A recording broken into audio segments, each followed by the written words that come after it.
بسم الله الرحمن الرحيم الحمد لله وحده والصلاة والسلام على من لا نبي بعد السلام عليكم ورحمة الله وبركاته সাদর আমন্ত্রণ জানিয়ে করছি শুরু আজকের রমাদান এসেনশিয়ালস হতে পারে এটি আজকে আমাদের last episode for the year 1446 বা 2025 আশা করছি আপনারা যে যেখানে আছেন ভালো দেখছেন আমাদের অনুষ্ঠান রিপিট আগামীকাল অফকোর্স দেখতে পাবেন of course it's live release streaming live on our Facebook page official Facebook page পাশাপাশি চ্যানেল আছে Sky 777 and of course via our website chsuk.tv. Live interactive Q&A program, Ramadan Essentials. Proshno ba jigyasha thake. Especially now we have come towards the end. Eid related proshno, Zakatul Fitrana, বা Zakatul Fitr নিয়ে যদি কোনো প্রশ্ন থাকে বা even in anything in general related to Eid, custom, tradition, sunnah, etc.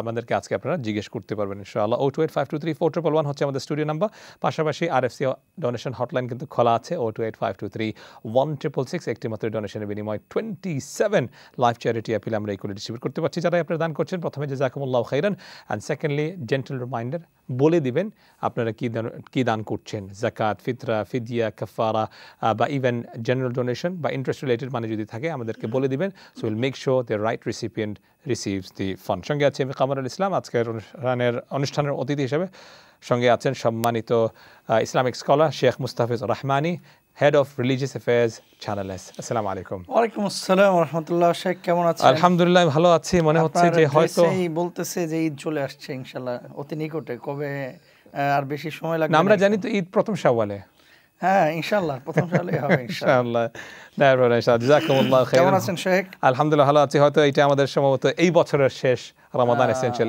At least আপনার সঙ্গে আমার এই শেষ এপিসোড আগামীকাল যদি ঈদ নাও হয় but for এই বছরের জন্য last episode of Ramadan essentials আশা করছি many more episodes to come in the future ইনশাআল্লাহ জি প্রথমে আমরা প্রিয় দর্শক আমরা কিছু আলোচনা করে নেই তারপর ইনশাআল্লাহ ফিরছি বা তারপর আপনাদের কলের দিকে যাব ইনশাআল্লাহ so let's move on to our discussion প্রথমে ঈদে যাওয়ার আগে এটা দিয়ে শুরু করি এটা কনফার্মড যে প্রতিটি মসজিদে ইউকের প্রতিটি মসজিদে আমি বলতে পারি কনফিডেন্টলি যে আলহামদুলিল্লাহ খতমে তিলাওয়া কমপ্লিট হয়ে গেছে গতকাল রাতে আলহামদুলিল্লাহ আজকে হচ্ছে 29th March correspond to 29th of Ramadan গতকাল রাতে ছিল 29th Ramadan so দোয়া খতমুল কোরআন has been completed দোয়াও করা হয়ে গেছে সবকিছু শেষ হয়ে গেছে ট্র্যাডিশনালি দেখা যায় মসজিদ আবার সেই খালি ফাঁকা মানুষ নাই সেই আগের মতো আমরা চলে যাই তাহলে আমাদের কাছে তো কোনো মেজারমেন্ট নাই বোঝার যে আমাদের আমল মানে কবুল হয়েছে কি কবুল হয় নাই কিন্তু বাহ্যিক কোনো আলামত আছে কিনা আমরা কি বুঝতে পারি যে জাযাকাল্লাহ হায়াকাল্লাহ আকরামাকাল্লাহ বারাকাল্লাহু ফিক খুব গুরুত্বপূর্ণ একটি প্রশ্ন করেছেন সম্মানিত শেখ আসলে আমরা দেখলাম কালকে একজন নিউজ করলেন কিয়ামুল লাইল নাকি 10,000 মানুষ ইস্ট লন্ডনে ছিলেন উপস্থিত ছিলেন কিয়ামুল লাইলে তো আসলে কিয়ামুল লাইল এটা তো নফল কিন্তু ঈদের পরবর্তী দিনে যে ফজরের নামাজটা বা আসরের নামাজটা সেটা তো ফরজ সেই ঈদের দিনেরই যে ফজর হ্যাঁ এবং ঈদের দিনের ফজর ঈদের দিনের আসর মাগরিব জোহর সবগুলো কিন্তু ফরজ সেই সময় মুসল্লিরা কোথায় যায় নিশ্চয়ই চাঁদের দেশে যায় না জি হ্যাঁ সেই সময় মুসল্লিরা কিন্তু পৃথিবীতে থাকে আলহামদুলিল্লাহ আমরা অ্যাপ্রিশিয়েট করি যে আপনারা যাচ্ছেন আলহামদুলিল্লাহ আমরা বলি এটা অনেক সওয়াবের কাজ কিন্তু কথা হচ্ছে ফরজকে প্রায়োরিটি না দিয়ে শুধু নফল এবং সুন্নাহকে আমরা যদি মনে করি যে এটা আমাদের অনেক অত্যাবশ্যকীয় এবং আবশ্যকীয় একটি অংশ তাহলে ফরজকে ছেড়ে ওই বিষয়টা এরকম হয়ে গেল যে জুব্বা লুঙ্গি খুলে পাগড়ি পরার মতো যে শরীর পুরা খোলা আমার ফরজ তরক হচ্ছে অথচ আমি পাগড়ি মাথায় নিয়ে ঘুরতেছি এরকম বিষয়টা হয়ে যাবে আমি দর্শকদের কাছে যেটা বলবো ফরজ আল্লাহ সুবহানাহু ওয়া তাআলার পক্ষ থেকে সরাসরি আদিষ্ট বিষয় এই বিষয়টা যদি আমরা সঠিকভাবে বাস্তবায়িত না করি আল্লাহর আদালতে আমাদেরকে দাঁড়াইতে হবে আল্লাহ জিজ্ঞেস করবে না যে 29তম রজনীতে তুমি ইবাদত বندگی করেছিলা কিনা কিন্তু আল্লাহ জিজ্ঞেস করবে যে 29তম রজনীর ফজরের নামাজটা এশার নামাজটা তুমি ঠিকমতো আদায় করেছিলে কিনা আপনি গুরুত্বপূর্ণ বিষয় বলেছেন যে কবুল মানে হওয়ার আলামত বা আমরা যে রমজান আদায় করলাম এই রমজানটা আল্লাহর কাছে পৌঁছাইলো কিনা নবীজি সাল্লাল্লাহু আলাইহি ওয়াসাল্লামের একটা হাদিস যদি আমরা খেয়াল করি আল্লাহর হাবিব বলছেন মান সাররাতহু হাসানাতুহু ওয়া মান সাআতহু সাইয়্যাতুহু ফাযালিকাল মুমিন মুহাদ্দিসিনরা এটাকে একটা আলামত বলেছেন কোনো সৎ কাজ যখন আমরা করছি সেই সৎ কাজ যদি আমাদেরকে আনন্দ দেয় জানতে হবে যে এই কাজটি আল্লাহর কাছে কবুল হচ্ছে জি যদি কোনো পাপ কাজ করার পরে এই পাপ কাজটি আমাদেরকে ব্যথা দেয়, আহত করে, তাহলে জানতে হবে যে আল্লাহ সুবহানাহু ওয়া তাআলা তাকে পাপ থেকে বেঁচে থাকার তৌফিক দিচ্ছেন। মানে তার ভিতরে এই যে অনেকে গুনাহ করে তাওবার স্পৃহা তার ভিতরে থাকে, তাওবার মানসিকতা তার ভিতরে থাকে, এই গুনাহগার উত্তম। সেই গুনাহগার সবচাইতে বেশি আপনার কপাল পোড়া যে গুনাহ করে অথচ তওবার মানসিকতা তার ভিতরে নেই। এই জন্য মানুষের গুনাহকার নেই, রাহমানি হুজুরের আছে। আমরা হুজুর হয়েছি, আমাদের কামারুল ভাই উপস্থাপক হয়েছে বলে যে আমরা নিষ্পাপ, বিষয়টা এরকম না। ছোটোখাটো ভুল ত্রুটি প্রত্যেকটা মানুষের আছে।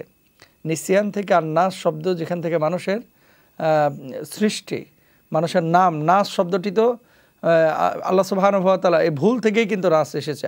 আদম আলাইহিস সালাতু ওয়াস সালাম, হাওয়া আলাইহিস সালাতু ওয়াস সালামের মাধ্যমে তিনি জান্নাতের সেই ফল ভক্ষণ করেছিলেন। আল্লাহ সুবহানাহু ওয়া তাআলা পরবর্তীতে রাগান্বিত হয়েছেন এবং পৃথিবীতে পাঠিয়েছেন। মানুষ মাত্র ভুল প্রত্যেকেই করবে। নবী আম্বিয়া আলাইহিমুস সালাতু ওয়াস সালাম তারা ছিলেন নিষ্পাপ, কিন্তু আমরা নিষ্পাপ না। তো ভুল ত্রুটি হলে আল্লাহর কাছে ক্ষমা চাইবো, এটা হচ্ছে আমাদের দায়িত্ব। আমাদের রমজানের রোজা কবুল হয়েছে কিনা বোঝার আলামত হচ্ছে চারটা। ওকে। 1 নম্বর, যে আমল আমি করলাম এই যে রমজানে তা কিয়াম করেছি, সিয়াম করেছি, এটা আমল কবুল হয়েছে কিনা বা আল্লাহর কাছে পৌঁছেছে কিনা বোঝার 1 নম্বর আলামত হচ্ছে ফরজ যে ইবাদতগুলো রমাদানের বাকি 11টি মাস আছে, এই ইবাদতগুলো আমি করছি কিনা, মানে কন্টিনিউ হচ্ছে কিনা, ধারাবাহিকতা, এটা কিন্তু ইবাদত কবুলের একটা আলামত, চিহ্ন। 2 নম্বর হচ্ছে আমি যে রমজানের রোজা রাখলাম, দেখবেন কিছু মানুষের কাছে এই রমজান হচ্ছে আযাব, নাউজুবিল্লাহ, তাদের ভিতরে নেফাক আছে। আর কিছু মানুষের কাছে রমাদান হচ্ছে আনন্দের মাস, নিয়ামার মাস। সুতরাং এই রমাদান যদি আমাদেরকে আনন্দ দেয়, জানতে হবে যে আমাদের রোজা কবুল হয়েছে ইনশাআল্লাহ তাআলা। 3 নম্বর বিষয়, সেটা হচ্ছে এই কাজটা আমি পরবর্তীতে করার জন্য উদ্গ্রীব কিনা, উদ্গ্রীব যে কবে আবার রমাদান আসবে। ওয়ারাজুলুন কলবুহু মুআল্লাকুন ফিল মাসাজিদ, হাদিসের মধ্যে আছে, একটা নামাজের পর আরেকটা নামাজের জন্য যখন হৃদয়টা কাঁদে, জানতে হবে তার আগের নামাজটা কবুল হয়েছে। সুবহানাল্লাহ। তাহলে একটা রোজার পর আরেকটা রোজার জন্য যদি হৃদয়টা আমাদের আকুতি পেশ করে, জানতে হবে যে আমাদের রমাদানের রোজাটা কবুল হয়েছে ইনশাআল্লাহ তাআলা। আর আরেকটি বিষয় আমাদেরকে খেয়াল রাখতে হবে যে এই ইবাদতটি কবুল হয়েছে কিনা, সেটা হচ্ছে মাসনুন বা সুন্নাহ মোতাবেক হয়েছে কিনা। আমার কিয়াম, আমার সিয়াম, বাকি 11টি মাস যেই শিক্ষা রমাদান আমাদেরকে দিল, এই শিক্ষাগুলো আমরা কার্যক্ষেত্রে বাস্তবায়িত করতে পারলাম কিনা। যেমন শাহরুল মুআসাত, শাহরুস সাবর, একে অপরকে সহযোগিতা করা, ধৈর্য ধারণ করা, আত্মসংযমী হওয়া, খাবার দাবার ব্যালেন্স রক্ষা করা, এগুলো আমি অন্য মাসগুলোতে অ্যাপ্লাই করতে পেরেছি কিনা। যদি এগুলো আমি কন্টিনিউ করতে পারি, জানতে হবে যে আমার রোজাটা, আমার রমাদানটা, আমার সিয়ামটা কবুল হয়েছে ইনশাআল্লাহ। জাযাকুমুল্লাহু খাইরান। প্রিয় দর্শক, দেখছেন Ramadan essentials live interactive Q and A programme. যদি কোনো প্রশ্ন বা জিজ্ঞাসা থাকে আমাদেরকে ফোন করতে পারেন 02852341111। পাশাপাশি আরএফসি ডোনেশন হটলাইন কিন্তু খোলা আছে 02852316666। ব্যাংক ডিটেল কিন্তু দেওয়া আছে, হাতের নিচে আপনারা দেখতে পাচ্ছেন বার্কলেজ ব্যাংকের ডিটেল দেওয়া আছে, এবং হাতের ডান পাশে আপনারা অনলাইন লিঙ্ক দেখতে পাচ্ছেন। আরএফসি যে অনলাইন লিঙ্কটি আছে সেটি হচ্ছে justgiving.com/campaign/RFC2025। অফকোর্স যারা আপনারা গিফট এইডের উপযুক্ত আছেন, যারা ট্যাক্স পেয়ার আছেন, আপনারা ইনশাআল্লাহ ডেফিনেটলি কন্ট্রিবিউট করতে পারেন। যাচ্ছে আজকের অনুষ্ঠানের প্রথম কলার, কিন্তু তার আগে স্মরণ করে দিতে যাচ্ছি 02852316666 is the RFC donation hotline number. আজকের অনুষ্ঠানের প্রথম কলার কে আছেন লাইনে? আসসালামু আলাইকুম। হ্যালো, আসসালামু আলাইকুম। ওয়ালাইকুম আসসালাম ওয়া রাহমাতুল্লাহ। অসংখ্য ধন্যবাদ, প্রতিদিন নিয়মিতভাবে আপনি ফোন করেন। আমি অনেক খুশি, আমি অনেক খুশি। আমি আল্লাহর কাছে দোয়া করি আমাদের অনেক অনেক হায়াত দিক। আমি অনেক খুশি।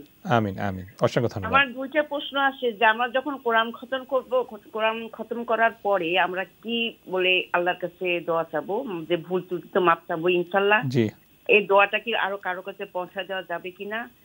আর ওই যে আমি কয়েকদিন গত পরশুদিন ফোন করেছিলাম যে ওই যে ফজরের সুন্নত নামাজের এই যে সূরা ইখলাস দিয়ে পড়ার পরে ফজর নামাজটা কোন সূরা দিয়ে আরম্ভ করব, কেন ছোট মানে ফজরের ফরজ নামাজটা কোন সূরা দিয়ে আরম্ভ করবে সেটাই তো? হ্যাঁ, কোন সূরা দিয়ে আরম্ভ করব, এটা ছোট। আর ওই যে নামাজের মধ্যে ফরজ নামাজ থেকে সুন্নত নামাজের মধ্যে সিজদায় যায় কোরআন শরীফের সমস্ত দোয়া আছে, জি, ওই সমস্ত দোয়া কি করা জায়েজ আছে? ঠিক আছে, ওকে, উত্তর দেওয়া হয়েছিল, তারপরে ইনশাআল্লাহ শেখ আবার উত্তর দিচ্ছেন ইনশাআল্লাহ, কোনো অসুবিধা নেই ইনশাআল্লাহ। অসংখ্য ধন্যবাদ।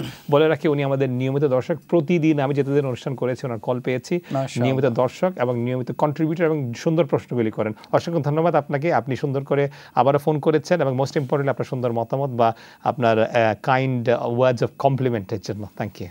জি, শুকরান, জাযাকাল্লাহ। প্রথম যে প্রশ্নটা আমাদের বোন করেছেন, খতম শেষের বিশেষ কোনো দোয়া আছে কিনা। দেখেন, বাংলাদেশে বিশেষ করে এমদাদিয়া লাইব্রেরির বাংলা বাজারের মূলত এই প্রশ্নটা ওখান থেকে উৎপত্তি হয়েছে। আচ্ছা, তারা ওই সূরা নাসের শেষে একটা দোয়া লিখে দিয়েছিলেন, দোয়া খাতম কোরআন। হ্যাঁ, তা আলটিমেটলি রাসূল সাল্লাল্লাহু আলাইহি ওয়াসাল্লাম যেটা করতেন, আমরা সেটা না করে ওই দোয়ার দিকে বেশি মুহতাজ হয়ে গেছি। যে কোনো দোয়া যে কোনো সময় আপনি আল্লাহর কাছে যে কোনোভাবে উপস্থাপন করতে পারেন, কিন্তু আল্লাহ রাসূল কী করতেন সাল্লাল্লাহু আলাইহি ওয়াসাল্লাম, তিনি কোরআন তেলাওয়াত যখনই শেষ হতো, যে কোনো মজলিস যখন শেষ হতো এবং নবীজি যখন শেষ করতেন তখন দোয়াটি পড়তেন, যেটা আমরা সকলেই পড়ি, যে সুবহানাকা আল্লাহুম্মা আশহাদু আল্লা ইলাহা ইল্লা আনতা ওয়া আতুবু ইলাইক বা আস্তাগফিরুকা ওয়া আতুবু ইলাইক। নবীজি সাল্লাল্লাহু আলাইহি ওয়াসাল্লাম এই দোয়াটা সবসময় করেছেন এবং কোরআন তেলাওয়াতের শেষেও তিনি এই দোয়াটি করেছেন, সুবহানাকা আল্লাহুম্মা বিহামদিকা আশহাদু আল্লা ইলাহা ইল্লা আনতা আস্তাগফিরুকা ওয়া আতুবু ইলাইক। এই দোয়াটা নবীজি কিন্তু আপনার কোরআন তেলাওয়াত যখন শেষ হয়েছে, খতম শেষ হয়েছে, তখন করেছেন। আর আমরা অনুষ্ঠান শেষ করার সময় এবং আমরাও তো এটা পড়ি, আপনিও পড়েন। তো আলহামদুলিল্লাহ, এক দুইটা শব্দ আগপিছ হয়, কিন্তু এটাই আল্লাহর পবিত্রতা বর্ণনা করা এবং শুকরিয়া আদায় করা আল্লাহ সুবহানাহু ওয়া তাআলার জন্য। এটা আপনি করার চেষ্টা করবেন ইনশাআল্লাহ। 2 নম্বর আর একটা বিষয়, সেটা হচ্ছে খতম বক্সানো বলে আমাদের, হ্যাঁ, যে আমাদের কমিউনিটির অনেকে বলেন যে হুজুর আমার খতমটা তো হলো, আপনি এবার একটু বক্সে দিন, মানে আল্লাহর কাছে পৌঁছে দেন। দেখেন, হুজুরকে আল্লাহ কোরআনুল কারীমের এই খতম আপনি হুজুরের সামনে উপস্থাপন করবেন, হুজুর নিয়ে যে আল্লাহর কাছে পৌঁছে দিবে। ইলন মাস্কের মতো আল্লাহ তাআলা হুজুরকে দায়িত্ব দেয় নাই যে এখানে আমি যাইতে পারতেছি না মহাশূন্যে, সুতরাং আমি পৌঁছে দিচ্ছি না। আল্লাহ তাআলা আপনার কথা শুনছেন, আল্লাহ আপনার কথা দেখছেন, আল্লাহ সুবহানাহু ওয়া তাআলা আপনার হৃদয়ের আকুতি এটা অনেক বুঝেন, তিনি অন্তর্যামী, ইন্নাল্লাহা আলিমুম বিযাতিস সুদূর। সুতরাং আপনি নিজে আল্লাহর কাছে বলেন, আল্লাহ ভুল ত্রুটি যা হয়েছে ক্ষমা করে দেন, আয় আল্লাহ আপনি আমার এই খতমটাকে কবুল করেন। আপনি স্কলারের কাছে বা আলেমের কাছে তখন যাবেন যে মোহতারাম আমি একটা খতম করেছি, আমার জন্য একটু দোয়া করবেন ইনশাআল্লাহ। কিন্তু আপনি যে খতম করেছেন এটা আল্লাহ জানেন, আল্লাহ দেখেছেন এবং এই সওয়াব আপনি পাবেন ইনশাআল্লাহ তাআলা, ভয়ের কোনো কারণ নেই ইনশাআল্লাহ তাআলা। তো আরেকজনকে দিয়ে বক্সাইতে হবে বা আল্লাহর কাছে পৌঁছাইতে হবে এটা জরুরি না। আমরা স্কলারদের কাছে বা আলেমদের কাছে দোয়া চাইতে পারি ইনশাআল্লাহ। এটা দোয়া শুধু আলেমদের কাছে না, কোনো ভালো ব্যক্তির কাছে দোয়া চাইতে পারি না, বাবা মার কাছে দোয়া চাইতে পারি ইনশাআল্লাহ। আচ্ছা, আরেকটা বিষয় উনি জিজ্ঞেস করেছেন যে ফজরের সুন্নত আমরা পড়ি, উনি আগেও প্রশ্ন করেছেন যে প্রথম রাকাতে কাফিরুন আর দ্বিতীয় রাকাতে সূরা ইখলাস পড়ি, ফরজ সালা ফজরের কোন সূরা দিয়ে মানে শুরু করতে হবে এরকম কোনো বিধিবিধান আছে? আল্লাহ রাসূল সাল্লাল্লাহু আলাইহি ওয়াসাল্লাম দেখেন, বৃহস্পতিবার যেমন হাল আতাকা আলাল ইনসানি হাইনুম মিনাদ দাহার তিনি পড়েছেন, সূরা আলা সাব্বিহাসমা রাব্বিকাল আলা তিনি ফজরের নামাজে তিনি নিয়মিত পড়তেন। তো আসলে ফাকরাউ মা তায়াসসারা মিনাল কোরআন, যদি 1-2টা সূরাকে আমরা ম্যান্ডেটরি করে ফেলি যে এই 2টা সূরাই আল্লাহ রাসূল প্রতিদিন পড়েছেন, বিষয়টা এরকম না।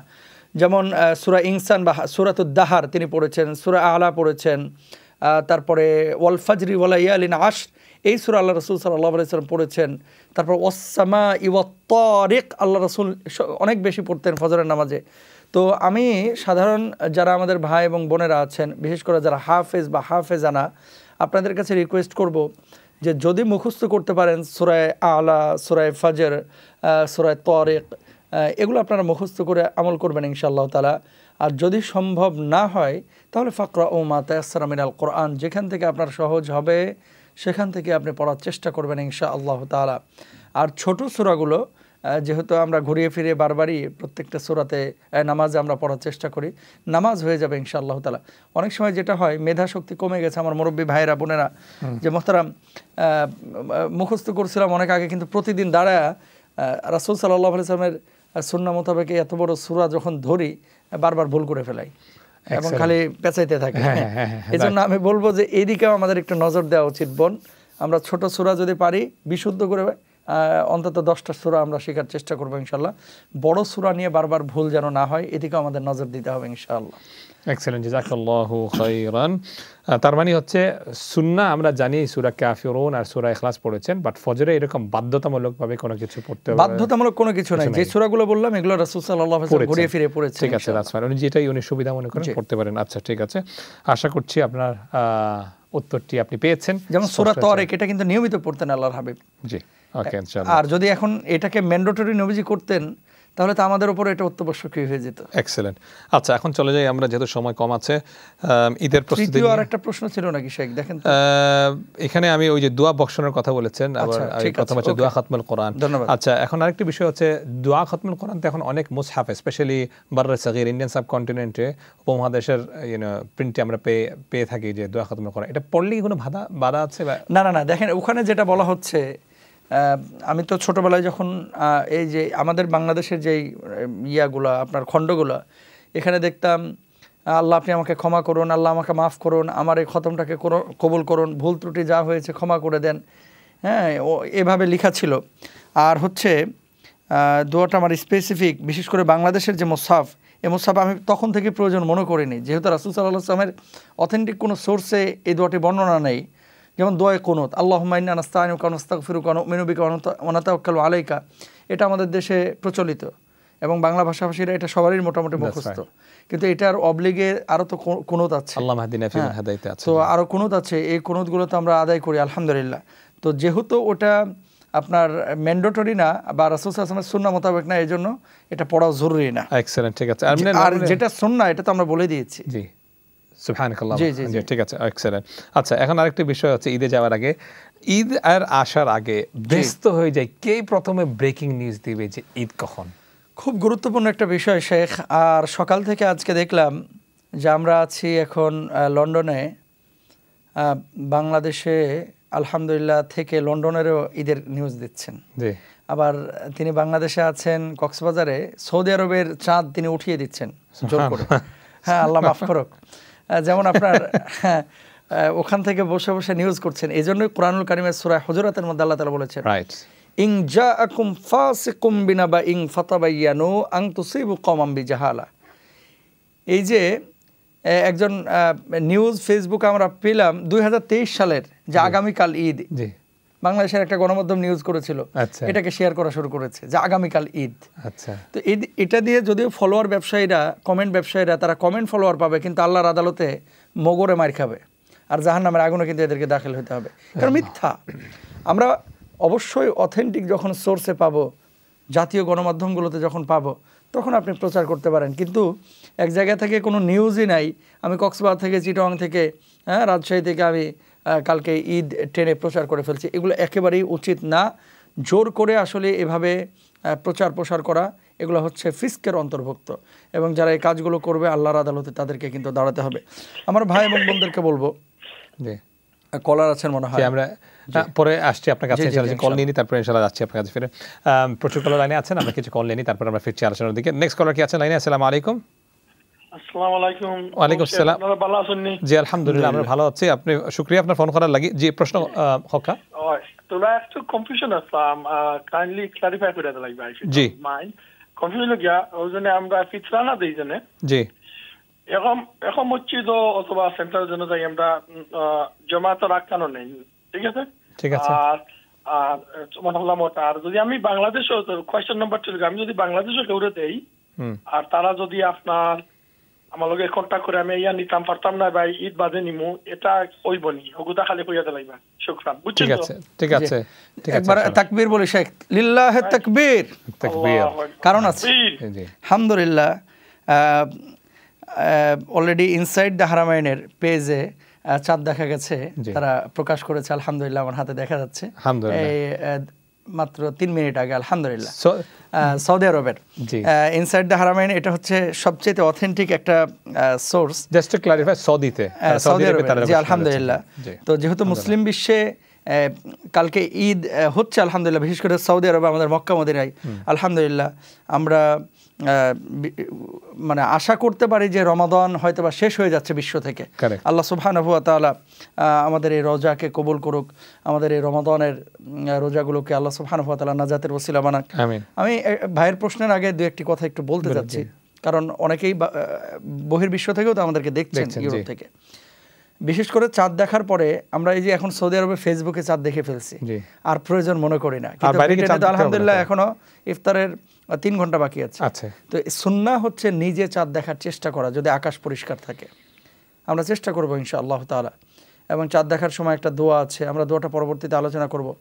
আল্লাহুম্মা আহিল্লাহু আলাইনা বিল আমানি ওয়াল ঈমান ওয়াস সালামাতি ওয়াল ইসলাম, হ্যাঁ, রব্বি ওয়া রব্বুকাল্লাহ, আল্লাহ কবুল করুক। জি শেখ, ফিতরার যে প্রশ্নটা ছিল, ফিতরার প্রশ্নটা উনি কি করেছিলেন যে পরবর্তীতে মানে মনে করেছেন যে এখানে দেশে যদি উনি টাকা পাঠিয়ে থাকেন তাহলে মনে করছেন উনি হয়তো সেদিন দিতে পারছেন না, এখন পরে হয়তো আমি অন্যদিন এসে নিয়ে যাব এক্সেট্রা, মানে যিনি হকদার আছেন, তাহলে এটা কি ঠিক আছে? খুব গুরুত্বপূর্ণ একটি বিষয়, সেটি হচ্ছে দেখেন এখন একটা আল্লাহ রাসূল সাল্লাল্লাহু আলাইহি ওয়াসাল্লামের সময়ে যেহেতু শস্য হাত থেকে হাতে যেত, আর এখন যেহেতু আমরা অর্থ দিয়ে অনেকেই, অনেক বলতে অধিকাংশ আমরা ফিতরা আদায় করছি।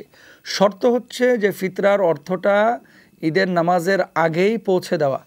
যদি এমনটা হয়, ধরেন ফিতরার অর্থ আপনার ওয়াইফের কাছে অথবা আপনার ভাইয়ের কাছে আপনি রেখেছেন, ভাই বা ওয়াইফের কাছে রাখার পরে দূরে মৌলভীবাজার থেকে একজন আসবে বিশ্বনাথে, এখন বলতেছেন যে ভাই আমি তো ঈদের আগে আসতে পারতেছি না, ঈদের পরে নিয়ে যাব।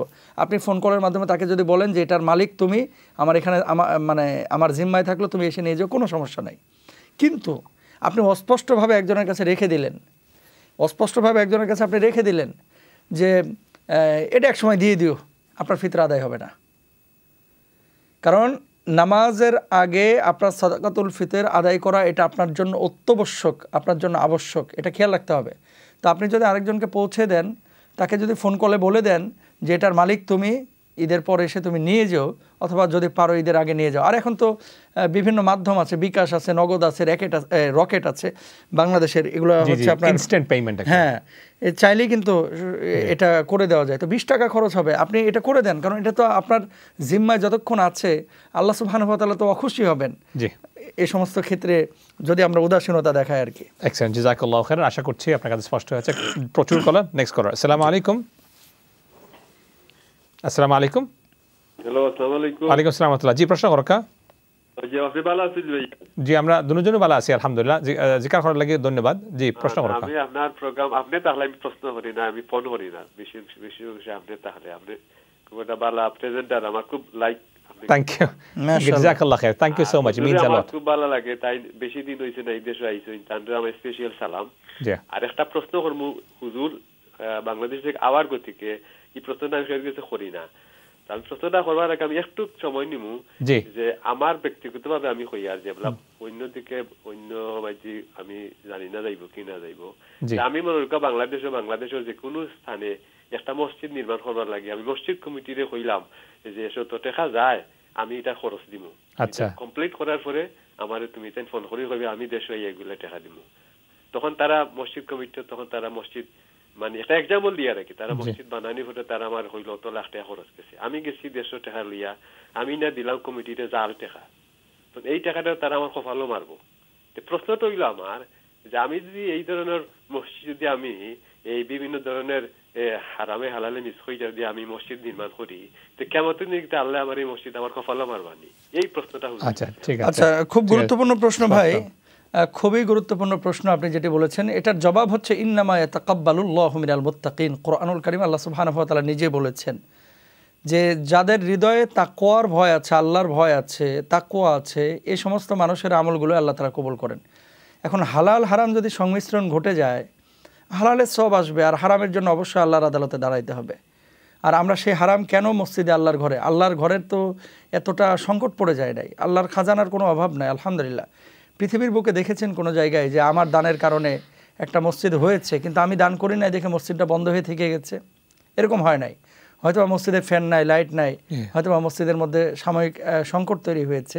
তো আমি আমার ভাইকে বলবো যে কথাটি, যে যারা এই সমস্ত কাজগুলো করে, বিশেষ করে হালাল এবং হারামের সংমিশ্রণ করে ফেলে আল্লাহর ঘর নির্মাণের ক্ষেত্রে, মান বানা লিল্লাহি মাসজিদান বানাল্লাহু লাহু বাইতান ফিল জান্নাহ, আল্লাহর ঘর যে নির্মাণ করবে আল্লাহ তাআলা তার জন্য জান্নাতে একটি বালাখানা নির্মাণ করবেন, একটা প্যারাডাইজ নির্মাণ করবেন। তো ভাই এবং বোনেরা, আপনাদেরকে বলবো যে যে কোনো জায়গায় আমরা দান করব। এবং আপনি তো এখনকার কথা আপনার বলছেন, বাংলাদেশে আলহামদুলিল্লাহ আমরা তো পাবলিক ফিগার, অনেক প্রোগ্রাম করি, এমন অনেক মসজিদ পেয়েছি যে সভাপতি ডিরেক্ট সুদি কারবার করে। ওকে, ডিরেক্ট সুদি কারবার করে যে এই সভাপতি যতদিন না সরবে আমরা মসজিদে যাব না। তো সভাপতিও নাসরবান্দা, যে আমি সরতাম না, তোর আইলে আয়, না হলে নাই। কথা বলছেন তো, এই ব্যক্তিগত প্রতিষ্ঠান মনে করা মসজিদকে, এটাও কিন্তু ঠিক না। আর আমি বলবো যে মসজিদ কমিটির দায়িত্বশীল তিনিই হবেন, প্রধান হবেন, যিনি নামাজ নিজে পড়েন এবং নিজে পড়ানোর মতো যোগ্যতা রাখেন। রিসেন্টলি দেখলাম সেনাপ্রধানের নামাজ পড়াচ্ছেন, আলহামদুলিল্লাহ, এটা পজিটিভ, আলহামদুলিল্লাহ। এবং দেখলাম যে উনি ছাত্র জামানাতে পড়িয়েছেন নামাজের, আলহামদুলিল্লাহ, প্রশংসনীয়, অবশ্যই প্রশংসনীয়। ঢাকা বিশ্ববিদ্যালয়ের ভিসি, এখন রানিং ভিসি, উনিও নামাজ পড়িয়েছেন। তো নামাজ আমরা মনে করি যে নামাজ পড়াইতে হলেই মনে হয় বিশাল বড় জুব্বাওয়ালা হওয়া লাগবে, বড় দাড়ি থাকা লাগবে। এটা তো হচ্ছে উত্তম, আহসান, আফদল। আরেকটা হচ্ছে জায়েজ। এখানে কামারুল ভাই নাই, মুস্তাফিজ ভাই নাই, রহমানি ভাই নাই, আনসারি সাহেব নাই, আছে তাজ ভাই, আছে জলিল ভাই, আছে ফারহান ভাই। এখন তিনজনের মধ্যে বিশুদ্ধ তেলাওয়াত যিনি পারেন উনি নামাজ পড়াবেন। মাসালা তো এটাই আমাদের মিসকনসেপশন। কিন্তু আমরা মনে করি অনেক সময় দেখবেন যে যখন আওয়াম একত্রিত হয় 20 জন 25 জন, ধাক্কাধাক্কি করে, আপনি জান আমার তো জিব্বা মোটা হয়ে গেছে, জিব্বা লড়ে না, ভালোভাবে তেলাওয়াত করতে পারি না, এই জন্য সামনেই যাইতে চায় না। অনেকে এরকম আছে। সবসময় হুজুর খোঁজার দরকার নাই, আলহামদুলিল্লাহ, এটা পজিটিভ। তো আমি যে কথাটা বলছিলাম যে কমিটির যিনি হবেন তিনি অবশ্যই হালাল উপায়ে উপার্জনকারী মানুষ হতে হবে, এবং যিনি মসজিদে ডোনেট করবেন, হ্যাঁ, এরকম একটা চিন্তা ফিকির। এক ভাই বলছিল, হুজুর 10,000 পাইছি এবছর সুদের, 5,000 আল্লাহরে দিয়ে দিছি, আর 5,000 আমি নিছে। নাউযুবিল্লাহি মিন যালিক, যে আল্লাহ অনেক আমিও নেই, মিলেমিশে চলে, আল্লাহ আস্তাগফিরুল্লাহ, এরকম যদি কোনো চিন্তা চেতনা কারো থাকে, আল্লাহ সুবহানাহু ওয়া তাআলা আযাব দিবেন, ধ্বংস করবেন কিয়ামতের ময়দানে। এগুলোর জন্য দাঁড়াইতে হবে আল্লাহর আদালতে। আল্লাহ আমাদেরকে বুঝদান। তার মানে সামারি হচ্ছে যে হালাল পন্থায় উপার্জন করে, হালাল ভাবে জিনিসগুলি কাজ, অবশ্যই ওয়ান মালিহি মিন আইনা ইকতাসাবা ওয়া ফিমা আনফাকা। জি, হালাল উপায়ে উপার্জন করে হালাল জায়গায় হালাল স্থানেই কিন্তু ব্যয় করতে হবে। আমি হালাল উপায় এখানে লন্ডনে আমি রেস্টুরেন্টে উপার্জন করলাম, সুইজারল্যান্ডে গিয়ে আমি মনে করেন বারের মধ্যে ঢেলে আসলাম টাকাগুলো, হিসাব কিন্তু দেওয়া লাগবে। আল্লাহ বলবে কোথায় পাইছো? আল্লাহ হালাল উপায়ে উপার্জন করেছি হালাল উপায়ে লন্ডনে। খরচ করছো কোথায়? আল্লাহ সুইজারল্যান্ডে একটু আনন্দ পানি খাইছি। এরকম আছে অনেক মানুষ হালাল উপায় উপার্জন করে হারাম পথে, আবার হারাম উপায় উপার্জন করে হালাল জায়গায় দেওয়া যাবে না, কবুল হবে না। জাযাকাল্লাহ খাইরান। আশা করছি আপনার কাছে স্পষ্ট হয়েছে। আপনি সবসময় ফোন করেন এবং সুন্দর মতামত জানিয়েছেন, কমপ্লিমেন্ট দিয়েছেন। I am really honoured and privilege. আর আপনারা যারাই এরকম ফিডব্যাক দিচ্ছেন, প্রথমে আমি আপনাদের কাছে অনুরোধ করবো আমার জন্য দোয়া করবেন ইনশাআল্লাহ। Please do keep me in your sincere দুআস অ্যান্ড প্রেয়ার্স ইনশাআল্লাহ। নেক্সট কলার, আসসালামু আলাইকুম। আসসালামু আলাইকুম। ওয়ালাইকুম আসসালাম। আমার 3টা প্রশ্ন ছিল, একটার প্রশ্নের উত্তর আমি এখনো পাইনি। জি বলুন, কোনটা? আমার ভাগিনীর প্রশ্ন ছিল, তার হয়ে আমি প্রশ্ন করেছিলাম যে কোরআন শরীফের যে দোয়াগুলো আছে সেজদায় গিয়ে ওই সমস্ত দোয়া নাকি পড়া যাবে না, এই জন্য আমার ভাগিনী আমাকে প্রশ্ন করতে। ঠিক আছে, রাইট। আচ্ছা, খুব গুরুত্বপূর্ণ প্রশ্ন। জি, খুব অসংখ্য ধন্যবাদ। আপনি আমাদেরকে আবার স্মরণ করিয়ে দিয়েছেন, আবার ফোন করেছেন, অসংখ্য ধন্যবাদ। জি শেখ। হ্যাঁ, জাযাকাল্লাহ, খুব গুরুত্বপূর্ণ প্রশ্ন। আমরা যেটা বলি যে সবসময়, এর আগেও বলেছি এই লাইভেই, সেটা হচ্ছে ফরজ সলাতের মধ্যে কিছু নিয়ম নীতি আছে এবং তরতিব রক্ষা করা এটাও কিন্তু আবশ্যক ফরজ সলাতের মধ্যে। রাসূল সাল্লাল্লাহু আলাইহি ওয়াসাল্লাম যে দোয়াগুলো শিখিয়েছেন এবং কোরআনুল কারিমে যে দোয়াগুলো আছে নফল এবং সুন্নাহ নামাজে সিজদার মধ্যে আমরা সেই দোয়াগুলো করতে পারি ইনশাআল্লাহ, কোনো সমস্যা নাই। এবং ব্যক্তিগত চাওয়াগুলো, যে আল্লাহ আমার একটা ভালো দামানের ব্যবস্থা করে দেন, ভালো একটা বাচ্চা কাচ্চা দেন, আল্লাহ আমাকে সুস্থতার জীবন দেন, আল্লাহ ভালো রুটি রুজির ব্যবস্থা করে দেন, রিজকে বারাকা দান করেন। আপনি মাতৃভাষায়, সেটা ইংলিশে হোক আরবিতে হোক, নফল এবং সুন্নাহ নামাজ আপনি দোয়া করতে পারেন, কোনো সমস্যা নাই। কিন্তু ফরজ সালাতের মধ্যে আপনি করবেন না। ফরজ সালাতের মধ্যে আল্লাহর হাবিব যে দোয়াগুলো শিখিয়েছেন আপনি 2 সিজদার মাঝখানে করেন, আল্লাহুম্মা গফিরলি ওয়ারহামনি ওয়াহদিনি ওয়াআফিনি ওয়ারযুকনি, এই দোয়াগুলো আপনি পড়তে পারেন। কিন্তু ব্যক্তিগত দোয়াগুলো নফল এবং সুন্নাতে জায়েজ, ফরজে আপনারা করবেন না, এটা নবীজি করেন নাই। ওকে, ইনশাআল্লাহ, আশা করছি স্পষ্ট হচ্ছে। নেক্সট কলা। আসসালামু আলাইকুম। জি, টিভি ভলিউমটা কমিয়ে সরাসরি টেলিফোনের মাধ্যমে কথা বলুন। আজকে আমরা চেষ্টা করবো অ্যাজ মেনি কলস অ্যাজ পসিবল নেয়ার। জি, নেক্সট কলার। আসসালামু আলাইকুম। হ্যালো, আসসালামু আলাইকুম। ওয়ালাইকুম আসসালাম ওয়া রাহমাতুল্লাহ। জি, প্রশ্ন করুন। আমার প্রশ্ন হইল ভাই, আমি একটু ছোট-মোটো প্রশ্ন আছে, আমি করতাম খুব কম। ছোট প্রশ্ন। জি, আমি সালাম দিলাম এখন মানুষের সব সময়, তো সালাম কেউ আলেখ লইবা ওয়ালাইকুম আসসালাম, কেউ আলেখ লইবা আলাইকুম সালাম। কোনটা সহি অর্থাৎ সঠিক কোনটা সালামের। ওকে, ঠিক আছে, ইনশাআল্লাহ। অসংখ্য ধন্যবাদ। জি, ভেরি ভেরি ইম্পর্টেন্ট একটা প্রশ্ন আমার বোন করেছেন। এই প্রশ্নগুলো আসলে আমরা খুব আপ্লুত হই, খুশি হই। এই ধরনের প্রশ্নগুলো আসলে জরুরি, দরকার। আসলে মনে হয় সিম্পল, কিন্তু আসলে ইম্পর্টেন্ট, সবার জানা দরকার। এবং বাংলাদেশে আমি মাহফিলে এই প্রশ্নটা নিয়ে প্রায় আলোচনা করতাম। যখন শুরুতে সালাম দিতাম, কিছু কিছু মানুষ সুন্দর করে জবাব দিত, আর কিছু কিছু মানুষ এই যে মুখে পান নিয়ে বসছে তো বসছেই, আর ঠোঁট আর নড়ে না। তো যাই হোক, আমি বোনের এই জবাবে প্রশ্নের আলোকে শুরুতে নবীজির একটি হাদিস বলতে চাই যে কিয়ামতের আগে নবীজি বলেছেন যে আত-তাসলিমুল খাসসা, মানুষ বেছে বেছে মানুষকে সালাম দেবে এবং জবাবটাও হবে বেছে বেছে। So true. এবং এই বর্তমান জামানায় দেখবেন রিসিপশনে অথবা কোনো অফিসে আমরা যখন যাই, হুজুর দেখলেই সালাম দেয়। হ্যাঁ, যে কামারুল ভাই আজকে এই ড্রেসে আছে, মুস্তাফিজ ভাই এই ড্রেসে আছে, এই ড্রেসে দেখলে সালাম বেশি পাওয়া যায়। রাস্তা দিয়ে হাঁটেন, দেখবেন যে 200 মুসলমানের মধ্যে নাহলে 150 মুসলমান আপনাকে সালাম দেবে, যাদের ভিতরে ঈমান আছে আর কি। আবার কামারুল ভাই যখন কোটটাই পরে বাইরে হইছে তখন কিন্তু সালাম দিতে চায় না। আচ্ছা, তো নবীজি বলছেন যে আফসুস সালাম, সালামের প্রচার করো, প্রসার করো, ভালোবাসা আল্লাহ তাআলা বাড়িয়ে দেবেন।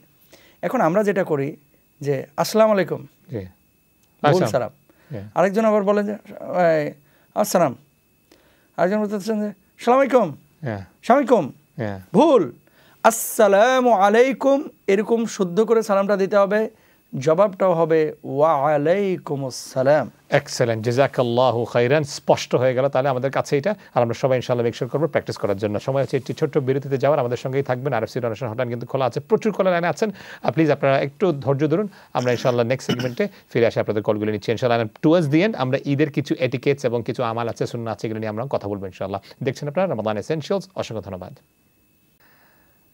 আসসালামু আলাইকুম এন্ড ওয়েলকাম ব্যাক। দেখছেন আপনারা রমাদান এসেনশিয়াল সরাসরি অন চ্যানেল এস, এবং আজকে হচ্ছে the last episode of Ramadan essentials of the year 2025 বা 1446, এবং সঙ্গে আছেন সম্মানিত মেহমান শেখ মুস্তাফিজ রহমানি, যিনি হচ্ছেন head of religious affairs on Channel S, and of course a well-known religious scholar and media personality in Bangladesh too and globally of course, alhamdulillah. আমরা আপনাদের কল নিচ্ছি, স্পেশালি আমরা এই সেগমেন্ট এখন ডিসকাস করব ঈদ রিলেটেড, কারণ কিছু আছে আমাদের নিজস্ব কালচারাল বিষয় আছে, প্লাস আমাদের রিলিজিয়াস একটি আইডেন্টিটি আছে। মোস্ট ইম্পর্টেন্টলি আমাকে বা আমাদেরকে কি প্রাধান্য দিতে হবে এবং সুন্নাহ কি বলছে, কোরআন হাদিসের আলোকে আমরা জানার চেষ্টা করবো ইনশাআল্লাহ। চলুন শেখ, আমরা সরাসরি চলে যাই তাহলে এই ডিসকাশনে। আগামীকাল যদি আমরা ঈদের সালাত আদায় করি, তাহলে ঈদের সালাত আদায় করার আগে ঈদের যে রাত, আমরা মনে করি রোজা মাস শেষ মানে ঈদের রাত হচ্ছে, এখন সব কিছু করা যাবে যেটা আমি গত রাতে করতে পারি নাই, এটা একটু কাইন্ডলি ক্লারিফাই করবেন। শুকরান, জাযাকাল্লাহ, হায়াকাল্লাহ, আকরামাকাল্লাহ। প্রিয় শাইখ, আপনি যথার্থ বলেছেন যে এই যে ঈদ আল্লাহ সুবহানাহু ওয়া তাআলা দিলেন, ঈদের তো একটা উদ্দেশ্য আছে, প্রত্যেকটা আমলের কিন্তু একটা উদ্দেশ্য আছে। জি, সাহাবে রিদওয়ানুল্লাহি আনহুম আজমাইন এই ঈদটাকে ঈদের আনন্দটাকে উদযাপন করতেন ক্ষমা প্রার্থনা করে, আল্লাহর কাছে ক্ষমা প্রার্থনা করে, এবং ঈদগাহে তারা এত ইস্তেগফার করতেন যে চোখ দিয়ে পানি পড়ে দাঁড়ি বেয়ে বেয়ে পড়তো। সুবহানাল্লাহ, আল্লাহু আকবার। আর আমরা আনন্দ উদযাপনটাকে, এই ঈদের আনন্দটাকে অনেক সময় পাপের সাথে মিশ্রণ করে ফেলি। নবী সাল্লাল্লাহু আলাইহি ওয়াসাল্লাম হাদিসটা খেয়াল করলে আমরা দেখব, আল্লাহর হাবিব বলছেন, মান কামা লাইলাতাল ঈদাইনে লিল্লাহি মুহতাসিবান লাম ইয়ামুত কলবুহু ইয়াওমা তামুতুল কুলুব। আল্লাহর হাবিব বলছেন, 2 ঈদের এই চাঁদ রাত্রে যারা ইবাদত বন্দেগী করবে, আল্লাহ সুবহানাহু ওয়া তাআলার কাছে সওয়াব পাওয়ার আশায় কিয়ামতের ময়দানে সবার অন্তর যখন মারা যাবে, এই মানুষগুলোর অন্তর তখনও জীবিত থাকবে। সুবহানাল্লাহ, কত বড় কথা। তার মানে কি, চাঁদ রাত আমরা গোটা বিশ্বে মুসলিম কমিউনিটির দিকে একটু খেয়াল করি, আমরা আনন্দটা যে করব, আনন্দটা কিসের? আনন্দটা হচ্ছে লিসাইমে ফারহাতানে, রোজাদারের জন্য 2টা খুশির সংবাদ। একটা হচ্ছে যখন আল্লাহর সাথে সে সাক্ষাৎ করবে, আর 2 নম্বর হচ্ছে যখন সে রোজা ভাঙবে, অর্থাৎ ইফতারের সময় এবং হচ্ছে ঈদুল ফিতরের সময়। এই যে আনন্দটা, কিয়ামতের ময়দানে আল্লাহ সুবহানাহু ওয়া তাআলা মানুষের জন্য যখন জান্নাতের ফয়সালা করবে, আল্লাহ বলবে, বান্দা আরও কিছু চাও আমার কাছে। মানুষ বলবে, আল্লাহ যে নিয়ামত পেয়েছি আর কোনো কিছু চাই না। আল্লাহ বলবে, না আরও কিছু চাও। আল্লাহ তখন বান্দা বলবে যে আর কিছু চাই না, আল্লাহ যথেষ্ট। আল্লাহ বলবে, না আরও কিছু চাও। বলবে, আর কিছু চাই না। আল্লাহ বলবে, আর একটা জিনিস বাকি আছে। মানুষ তখন বুঝে যাবে যে হ্যাঁ, আল্লাহ সুবহানাহু ওয়া তাআলা সব নিয়ামত পেলাম, কিন্তু আপনার দিদার এখনও আমরা পাই নাই। আল্লাহ সুবহানাহু ওয়া তাআলা বলবে, বান্দা এই রোজাদাররা যারা আমার জন্য রোজা রেখেছো, আমি আল্লাহ সুবহানাহু ওয়া তাআলা আজকে বান্দা এবং আল্লাহর মধ্যে পর্দাহীন মুলাকাতের ব্যবস্থা করে দেবো। সুবহানাল্লাহ, সেদিন আল্লাহকে সরাসরি দেখা যাবে। সুবহানাল্লাহ। তো এই দিবস এবং এই সিচুয়েশন, এই অবস্থার যদি আমরা মুখোমুখি হতে চাই, পাওনাটা যদি এইভাবে আমরা পেতে চাই, তাহলে অবশ্যই আমাদেরকে কি করতে হবে? রমজান যে শিক্ষা দিয়ে গেছে, যেমন ঈদের দিন কি বলবো, ম্যাক্সিমাম বাংলাদেশি আপনি মানে 40% পাবেন যারা নামাজ পড়ে, ফরজ নামাজ ঠিক মতো। অনেকে ফরজ নামাজটা পর্যন্ত পড়ে না। ইভেন আমি দেখেছি আমাদের কমিউনিটির, মানে ফজর না, কোন ফরজের কথা বলছেন? জোহরের নামাজও তো অনেকে ঠিক মতো পড়ে। ঠিক আছে, ফজরের কথা তো অনেক দূরে। চাঁদ রাতে অনেক সময় রাত জাগরণ করে এই যে ঘুম দেয়, আড়াইটাও মিস হয়ে যায়। হ্যাঁ, 2:30 3টায় ঘুম দেয়। ঘুম থেকে জাগ্রত হতে হতে পরের দিন সকাল 8টা বেজে যাবে, 7টা বেজে যায়। গোসল করে তারপর তাড়াতাড়ি করে নামাজ পড়ে অফিসে চলে যাবে। ঈদের সালাম মিস করা যাবে না। হ্যাঁ, আপনার দেখেছি যে সারা বছর নামাজে নাই, কিন্তু অনেক ভাই এবং ভাইয়েরা বগলের নিচে মনে করেন জায়নামাজটা নিয়ে চোখে সুরমা দিয়ে বাস ইমাম সাহেব আমি যেখানে নামাজ পড়াইতাম তার সামনে বসছেন। আলহামদুলিল্লাহ, ভালো, আলহামদুলিল্লাহ, প্রশংসার দাবি রাখে। কিন্তু আমি ওই সমস্ত মানুষদেরকে বলতে চাই, ভাই ঈদের নামাজ হচ্ছে ওয়াজিব, কিন্তু ফজরের নামাজটা তো ছিল ফরজ। 1000টা ঈদের নামাজের চাইতে ফজরের নামাজটা ছিল উত্তম। তো আমার ফজর কাজা হয়ে গেল, আমি ঈদের নামাজ পড়লাম, জোহর কাজা হলো, আসর কাজা হলো, কি পাবো আমি আল্লাহর কাছ থেকে? এই জন্য ঈদের আনন্দ তাদের জন্য যারা ফরজ আহকাম বা বিধানের প্রতি যারা সম্মান প্রদর্শন করে, যারা বাস্তবায়ন করে। রাসূল আকরাম সাল্লাল্লাহু আলাইহি ওয়াসাল্লাম রাত্রিকালীন সময়ে জাগ্রত হয়ে কিয়াম করতে বলেছেন। তাহলে আমরা ঈদের রাত্রের যে চাঁদ রাত্রে আমরা কি করি? মেহেদি পার্টি করি অনেকে। কিন্তু এই যে রাস্তার ধারে বসে অনেক সময় এমন কিছু কাজ করছে যেটা আসলে ইসলাম অনুমোদন করছে না, মিউজিকের তালে তালে নাচতেছি, ফ্রি মিক্সিং, ছেলেমেয়েরা আমরা একত্রিত একেবারে একাকার হয়ে যাচ্ছি। তো মেহেদির কাজ করা এটা ভালো, আলহামদুলিল্লাহ, অনেকে সাজবে, কোনো সমস্যা নেই। সীমাবদ্ধতার মধ্যে যদি আমরা সাজুগুজু করি কোনো সমস্যা নেই, আলহামদুলিল্লাহ। কিন্তু যে কোনো কাজ মুমিন করবে যে শরিয়া সেটাকে অনুমোদন করে কিনা। আচ্ছা, শরিয়া যদি অনুমোদন করে আমি সেটা করব, শুধু কালচারালি অনুমোদন করলে হবে না, অবশ্যই না। শরিয়া তো একটা আপনার সীমারেখা দিয়েছে যে আমি কতটুকু কি করতে পারবো না করব। তো আমার ভাই এবং বোনদেরকে বলবো, আমাদের প্রথম টার্গেট হচ্ছে পর্দাহীন কোনো কাজ আমরা করব না। 2 নম্বর বিষয় হচ্ছে ঈদের আনন্দ উদযাপন করতে গিয়ে হারামের সাথে নিজেকে সম্পৃক্ত করে ফেলবো না। সারা বছর নেশা টেশা করে না, ঈদের রাত আনন্দ করতে গিয়ে একটু আনন্দ পানি খেয়ে ফেলছে। জি, আছে না, লাল পানি নীল পানি, স্পষ্ট করে বোঝানোর কোনো বিষয় নাই। যারা বোঝার আপনারা বুঝতে পেরেছেন যে একটা রাতই তো আনন্দের রাত। কাজিনরা, গার্লফ্রেন্ড, বয়ফ্রেন্ড অনেক সময় দেখা যাচ্ছে একটা পার্কে গিয়ে নাচানাচি করতেছি, অথবা বাড়ির মধ্যে একটা পার্টি দিয়ে নাচানাচি করে, হারাম, এগুলো যাই যাবে না। আনন্দটা হতে হবে ক্ষমার আনন্দ, আল্লাহর কাছে মাফ চাবো, আল্লাহ রোজাটা কবুল করেন। যে সিয়াম চলে গেল, আল্লাহ আপনি আমাদেরকে মাহরুম করেন না, জানি না আগামী বছর আমরা রমজান পাবো কিনা। গত বছর কত মানুষ রমজানের রোজা রেখেছিল আমাদের সাথে, আল্লাহু আকবার। আমি তো প্রায় 3-4টা লাইভে বলেছি, আপনার সেই ছবিটা আমার হৃদয়টাকে নাড়া দিয়েছিল। যে ইফতার করেন, আপনার বাবার চেয়ারে আপনি বসেন না, বাবাকে মিস করতেছেন, আল্লাহু আকবার। এরকম কত মানুষ গত বছর রমজানে ছিল, আজকে তারা কবরে চলে গেছে। তাহলে আমরা আজকে রাত্রে কান্নাকাটি করবো, আল্লাহর কাছে দোয়া করব এবং আনন্দ করব। আত্মীয় স্বজন যারা গরিব মিসকিন আছে তাদের একটু খোঁজ খবর রাখবো। কালকে ঈদের দিন আমি আমার আত্মীয় স্বজন অন্য অঞ্চলে যারা আছে দূরে, বাংলাদেশে, এখানে তাদের সাথে মোলাকাত যদি করতে নাও পারি, অন্তত ফোনে যোগাযোগ থাকতে হবে, একটু যোগাযোগ রাখবো। বাড়িতে বুড়া বাপ মা থাকলে তাদের সাথে একটু যোগাযোগ রাখবো, তাদের সাথে আমি আমার আনন্দটাকে শেয়ার করব। আর সবচেয়ে বড় কথা হচ্ছে যে অসহায় মানুষ, যদিও আমরা ব্রিটেনে দেখছি না, কিন্তু আমাদের বাংলাদেশে, আমাদের কমিউনিটিতে অনেক অসহায় মানুষ আছে। আলহামদুলিল্লাহ, আল্লাহ সুবহানাহু ওয়া তাআলা তাদেরকেও বাঁচিয়ে রেখেছেন, একটা রূহ দিয়েছেন, জীবন দিয়েছেন। তাদের আমরা কিছু অর্থ দিয়ে, কিছু খাবার দিয়ে, অনেকে আছে বলবেও না আপনাকে লজ্জার কারণে। এবং এটা তো অনেক বেশি এখন, যাদের একটু আত্মমর্যাদা আছে তারা হাত পাততে ভয় পায়, মানুষ কি মনে করবে, তাদের দিকে একটু নজর দেওয়া। এবং আরেকটা কথা বলবো আমার ব্রিটেনের প্রবাসী ভাইদেরকে এবং যারা আপনারা এখন নাগরিক এখানকার, আল্লাহ তাআলা অনেক ভালো রেখেছেন, আপনিও তো এখানকার নাগরিক। বিশেষ করে অনেক স্টুডেন্ট আসে এবং অনেক মানুষ যারা ধোঁকাবাজদের প্রতারণায় পড়ে এখানে এসে নিঃস্ব হয়ে গেছে, ইস্ট লন্ডন মসজিদের আশপাশে কান্নাকাটি করতেছে। হয়তোবা তার পেটে ক্ষুধা আছে আর আপনি খাবারটা ফেলে দিচ্ছেন, আপনাকে বলতে পারছে না যে ভাই আপনার এই ফ্রিজের উচ্ছিষ্ট খাবারটা আমাকে দেন, অন্তত আমি বেঁচে থাকি। তো আমরা মনে করি যে কেউ বিপদে নাই, আসলে রঙিন চশমা চোখের মধ্যে থাকলে সবাইকে সুখী মনে হয়। আলহামদুলিল্লাহ, আমরা আশা করি সবাই সুখী, কিন্তু আড়ালেও কিন্তু অনেকে আছে যারা নীরবে নিভৃতে বাচ্চা কাচ্চা নিয়ে কাঁদতেছে, বাংলাদেশে খুব ভালো জীবনযাপন করতো, এখানে এসে খপ্পরে পড়ে গেছে আর কি। তো আমরা নজর দেব, এটা তো জায়েজ।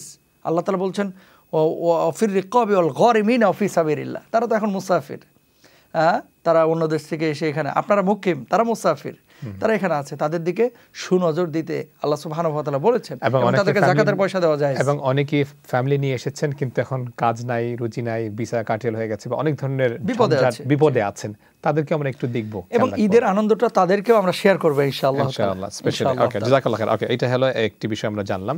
আচ্ছা, এখন আরেকটি বিষয় হচ্ছে, আপনি বললেন যে আমার ইসলামে তাহলে বোঝা গেল যে কোনো খুশি বা আনন্দ হচ্ছে ইবাদতের মাধ্যমে, মানে ইবাদত মানে কোনো ব্রেক নাই। সম্মানিত শাইখ, এখানে আরেকটা বিষয় আছে, দেখেন নবীজি মদিনায় হিজরতের পরে যখন দেখলেন যে ওই যে মানে আহলে কিতাবরা বিভিন্ন মেলায় যায় এবং তারা সেখানে জুয়া খেলে, শরাব পান করে, নবীজি সেটার এগেইনস্টে এসে কিন্তু এই দুইটা ঈদের সুসংবাদ আল্লাহর কাছ থেকে দিয়েছেন আমাদেরকে, ঈদুল আজহা এবং ঈদুল ফিতর।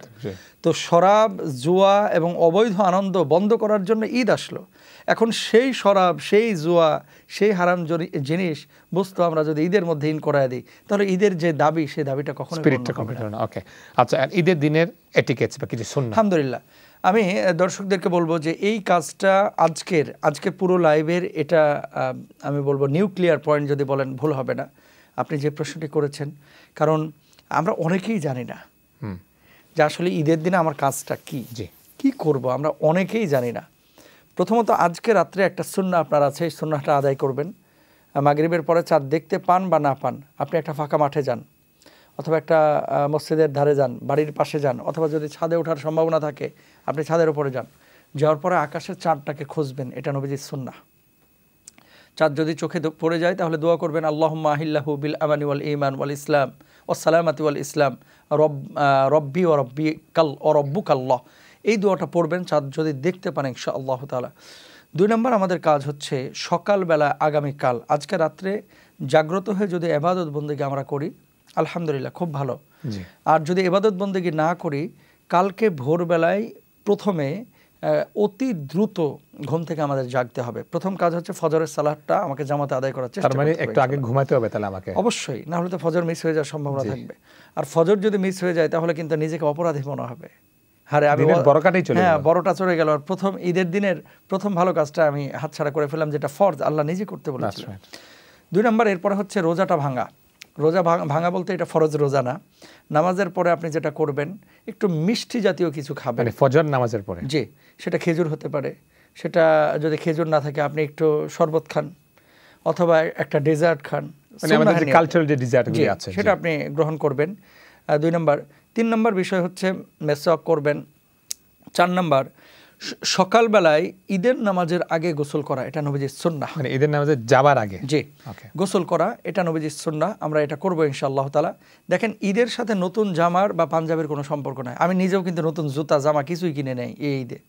হয়তো বা অনেক দর্শক এখন চিন্তা করবেন যে মুস্তাফিজ ভাই বাংলাদেশ থেকে আসছেন, এখানে হয়তো বা সংকটে পড়ে গেছেন, এই জন্য জুতা জামা কিনতে পারেন নাই। আলহামদুলিল্লাহ, সেটা বলি নাই। আসলে এটা আমাদের একটা ভুল কনসেপ্ট। নতুন জুতা জামা যদি আমি ব্যবস্থা করতে পারি ভালো, যদি না হয় পুরন যেটা আছে এটাকে একটু পরিপাটি করা। আর আসলে পুরন বলা যায় না, আপনি যদি আলমারি খুলেন তো দেখা যায় তো অনেক কাপড় পরেনি নাই। তা আসলে উত্তম পোশাকের কথা হাদিসের মধ্যে বলা হয়েছে। উত্তম পোশাক, হ্যাঁ নতুন না, উত্তম পোশাক। কিন্তু যদি এখন উত্তম আপনি মনে করেন, নতুনটা আপনি পড়তে পারেন, কিন্তু এটা আবশ্যক না। বাচ্চাদের বিষয় একটু ভিন্ন হতে পারে। তারা এখন যদি বাচ্চাদেরকে আমরা এগুলো না শেখাই, আচ্ছা না শেখালে যেটা হবে, একসময় ঈদ আসবে যাবে ভুলে যাবে। এটা তো আমাদের কালচার, এটা আমাদের ইবাদত। এখন যদি বাচ্চাদেরকে আমি একসাথে ঈদগাহে না নিয়ে যাই, ঈদের জামাতে না নিই, পরবর্তী জেনারেশনটা হয়তো বা মানে আমাদের আইডেন্টিটিটা ধরে রাখতে পারবে না। বাচ্চাদেরকে আপনারা দেন, তাদেরকে বোঝান, তো এটা শরিয়ার মধ্যে থেকেই। তাহলে উত্তম পোশাক আমি পরবো, মেসওয়াক করব। ঈদের নামাজের গুরুত্বপূর্ণ একটি সুন্নাহ হচ্ছে এক রাস্তা দিয়ে যাওয়া আর এক রাস্তা দিয়ে আসা। যদি ঈদগাহে যান ঈদগাহে, অথবা আপনি মসজিদে গেলে মসজিদে, তাহলে কি করবেন, আপনি রেড ব্রিজ থেকে আপনি ইস্ট লন্ডন আসছেন, যাবেন এক রাস্তা দিয়ে আর আসবেন আর এক রাস্তা দিয়ে। এটা আমার দর্শকদেরকে বলবো। অথবা মহল্লার কোনো মসজিদে যাচ্ছেন, যাবেন এক রাস্তা দিয়ে, আসবেন আর এক রাস্তা দিয়ে। এটা নবীজির সুন্নাহ। এখানে একটা বড় লাভ আছে, এটার একটা মাকসাদ আছে, উদ্দেশ্য আছে। উদ্দেশ্যটা কি? রাস্তা তো একই, তার মানে তো এক রাস্তা দিয়ে গেলেই তো হতো। দেখেন সুবহানাল্লাহ, ইসলাম কত সুন্দর। নবীজি দুইটা রাস্তা ইউজ করতেন এই কারণে যে অপরিচিত মানুষদের সাথে, যাদের সাথে আমার সাক্ষাৎ হবে, তাদের সাথে একটু মুসাফাহা, মুআনাকা, কুশল বিনিময় জি, আমি শুরুতে হাদিস বলেছিলাম আফশুস সালাম, যে সালামের প্রসার করো। আমরা যেটা হয়, কেমন যেন আমরা আত্মকেন্দ্রিক হয়ে যাচ্ছি, সেলফ সেন্টার্ড, এবং কেমন যেন আমরা মনে করছি যে নিজে ভালো থাকবো, নিজে খাবো, নিজে চলবো। আসলে ইসলাম কিন্তু এগুলো পছন্দ করে, ইংলিশে বলে আই, মি এন্ড মাইসেলফ। জি জি জি জি। তো ইসলাম পছন্দ করে হচ্ছে সমন্বিত একটা সমাজ ব্যবস্থা, পরিবার ব্যবস্থা, যেখানে একে অপরকে আমরা সহযোগিতা করব, দেখব, তার বিপদ আমি দাঁড়িয়ে যাব, তার খোঁজ খবর আমি রাখবো। আসলে মানুষ কিন্তু এরকম থাকলে কিন্তু মানুষ সুস্থ হয় এবং ভালো থাকে। অনেক ভাইরা বোনেরা শেষ জামানায়, আমি ওই যে কি বলে ওয়েলসে গিয়ে দেখলাম যে ছোট ছোট আপনার এটারে কি বলে, আরে হোটেলের মতো যে বানায় রাখে, ভুলে গেলাম, সমুদ্রের ধারে যে ছোট ছোট ঘরগুলো থাকে, হ্যাঁ, যে শেষ বয়সে সময় কাটবে কিভাবে, এই জন্য ওখানে তারা থাকেন 5 মাস 6 মাস, এখানে থাকলেন কয়দিন, আরেক জায়গায় চলে গেলেন কয়দিন, হলিডে হোমওয়ার্কের মতো। জি, তো কেন তারা এগুলো করতেছে? আসলে দেখা যাচ্ছে ছেলেমেয়েরা তার টেক কেয়ার করতেছে না, দেখাশোনা নাই, একে অপরের সাথে বড় হয়ে গেছে চলে গেছে। তো আসলে ইসলাম এগুলোকে উৎসাহিত করে না। ইসলাম উৎসাহিত করে একে অপরের সাথে দেখা করব, সাক্ষাৎ করব, তাহলে আমাদের ভালোবাসা বিনিময় হবে এবং একে অপরকে সাহায্য সহযোগিতা করলে আল্লাহ তাআলা খুশি হবে। এক রাস্তা দিয়ে যাওয়া আর এক রাস্তা দিয়ে আসা। এরপরে ঈদের নামাজটা জামাতে আমরা আদায় করার চেষ্টা করব। কোলাকুলি করা আমরা 3 বার করি, 3 বার করাটা জরুরি না এবং এটা সুন্নাহও না। একবার করবেন, বুকের সাথে বুক মিলাবেন, কাঁধের সাথে ডান কাঁধ মিলাবেন, এটাই নবীজির সুন্নাহ। আর আমরা ওই কি বলে, আজ থেকে 3-4 বছর আগে ভাই বিশ্বাস করেন, এক চাচা রাজমিস্ত্রির কাজ করে, মুরব্বী মানুষ, তিনি আমার হাতের সাথে মুসাফা করতেছেন, আমার হাতটা একটু নরম মাশাআল্লাহ। তো চাচা যখন হাতে হাত দিলেন ঈদের নামাজের পরে, এমনভাবে জাতা দিচ্ছেন হাতের উপরে, মনে হচ্ছে যে আমার ভিতরে হাড্ডিগুলো চিপসের মতো মরমর করে ভেঙে যাচ্ছে, এরকম একটা অবস্থা হয়েছিল। পরে আমি যে গাড়ি ড্রাইভ করে বাসায় যাবো, আমার হাতে ব্যথা লাগতেছে। তো আমি পরে ওই চাচারে ফোন দিয়েছিলাম যে এত জোরে চাপ দিয়েছিলেন কেন চাচা? বলছিলেন আপনারাই তো বলছেন যত ঝাঁকি আর যত জাতা তত নেকি, এরকম একটা বিষয়। আসলে বিষয়গুলো ভুল। এমনি মুসাফা করব, 2 হাতের সাথে হাত মিলাবো, কাঁধের সাথে কাঁধ মিলাবো, বুকের সাথে বুক মিলাবো, এটা হচ্ছে নবীজির সুন্নাহ, ঈদের দিনের কোলাকুলি। সবশেষ আমরা বাচ্চাদের সাথে ভালোবাসা বিনিময় করবো ইনশাআল্লাহ তাআলা। আর ঈদের দিন ফরজ কোনো বিধানকে আমরা নেগলেক্ট করব না, সুগন্ধি ব্যবহার করার চেষ্টা করব। ঈদের দিন ঈদের নামাজে যাওয়ার আগে মিষ্টি দ্রব্য গ্রহণ করব।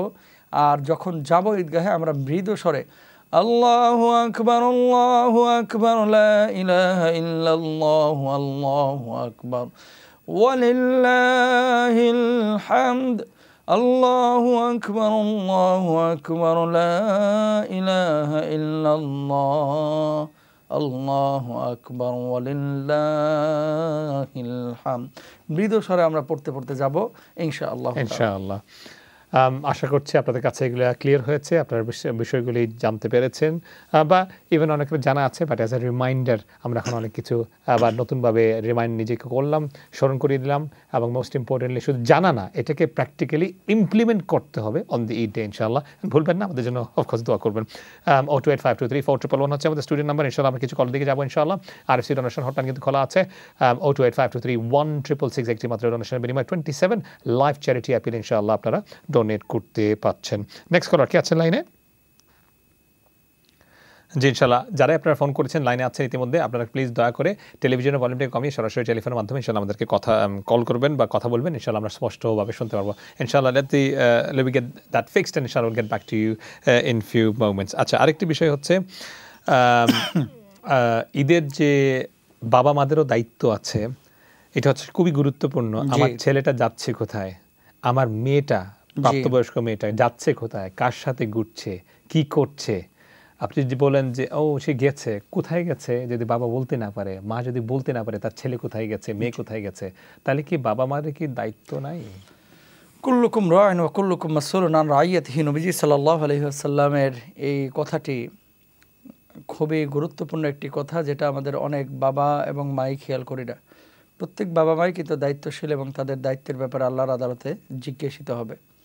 মাকে আল্লাহ তাআলা আলাদা দায়িত্ব দিয়েছেন, বাবাকে আল্লাহ তাআলা আলাদা দায়িত্ব দিয়েছেন। ওয়ালাল মাউলুদি লাহু রিজকুহুন্না ওয়া কিসওয়াতুহুন্না বিল মারুফ। আল্লাহ সুবহানাহু ওয়া তাআলা পবিত্র কুরআনুল কারিমে স্পষ্টভাবে বলে দিয়েছেন সন্তানের ভরণ পোষণ, তাকে দেখভাল করা, কোথায় যাচ্ছে, কি করছে, এগুলো যথাযথভাবে মূল্যায়ন করা, খোঁজ খবর রাখা, এটা কিন্তু আল্লাহ দায়িত্ব দিয়েছেন।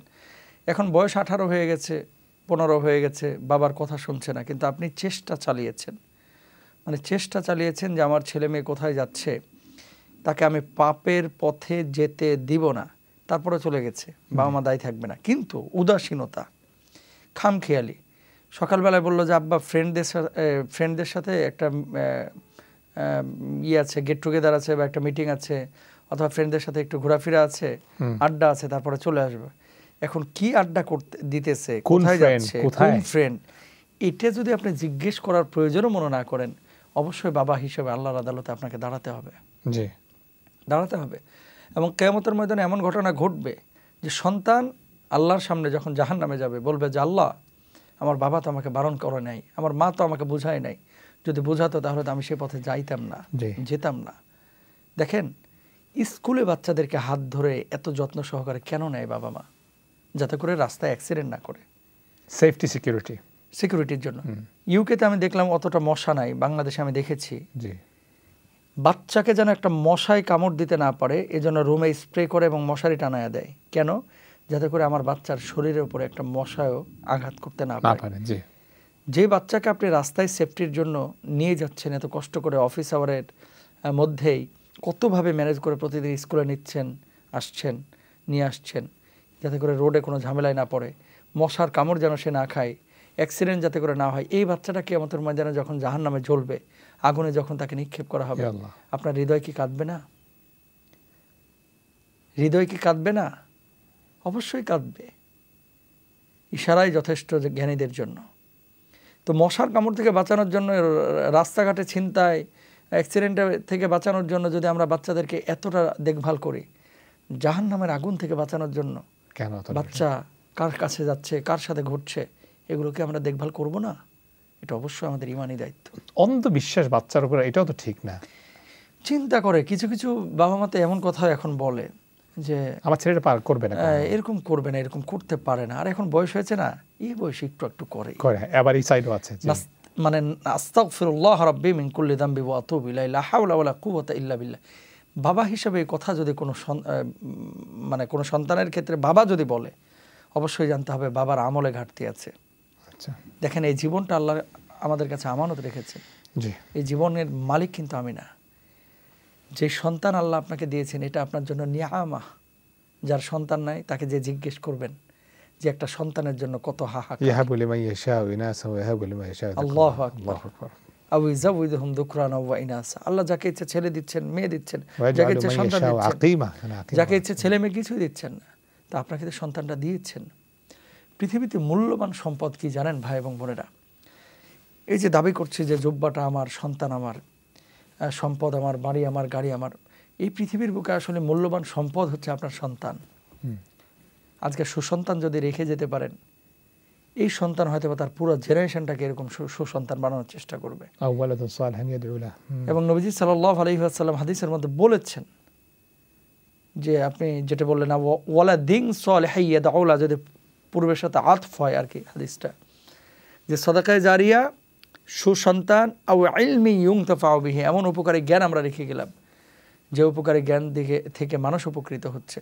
তো সন্তানকে যদি আমি ভালোভাবে গড়তে পারি, নৈতিক শিক্ষা, দিনী শিক্ষা, সে ডাক্তার হোক, ইঞ্জিনিয়ার হোক, কোনো সমস্যা নাই, কিন্তু তাকে অ্যাটলিস্ট বোঝানো যে বাবা এটা তোমার জন্য হালাল, এটা তোমার জন্য হারাম, এই বুঝটা যদি আমরা সন্তানদেরকে না দিতে পারি, আল্লাহর আদালতে আমাদেরকে কিন্তু দাঁড়াইতে হবে।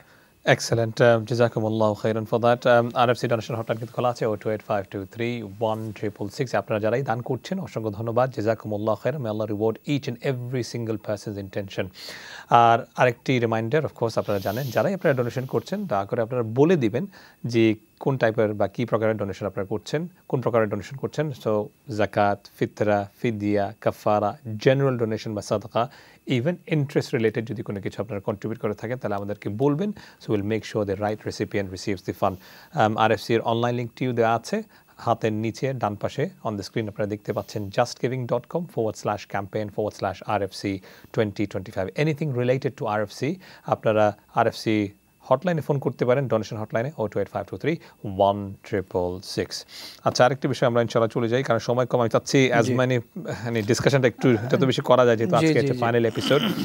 এবং ঈদ নিয়ে যদি কোনো প্রশ্ন থাকে জি আমরা নিতে পারি ইনশাআল্লাহ। যদি ঈদ রিলেটেড প্রশ্ন থাকে তারা definitely will take you call, আপনাদেরকে প্রায়োরিটি দেওয়া হবে জি ইনশাআল্লাহ। আপনাদেরকে আমরা প্রায়োরিটি দিয়ে আপনাদের কলগুলি নিব ইনশাআল্লাহ, কারণ ঈদের প্রশ্নটা হচ্ছে ইম্পর্টেন্ট। আচ্ছা, আমরা তো আপনি ফিতরার কথা বলেছেন, আলহামদুলিল্লাহ, তো কিছু কল নিয়ে তারপর ইনশাআল্লাহ। ওকে, নেক্সট কলার। আসসালামু আলাইকুম। আসসালামু আলাইকুম।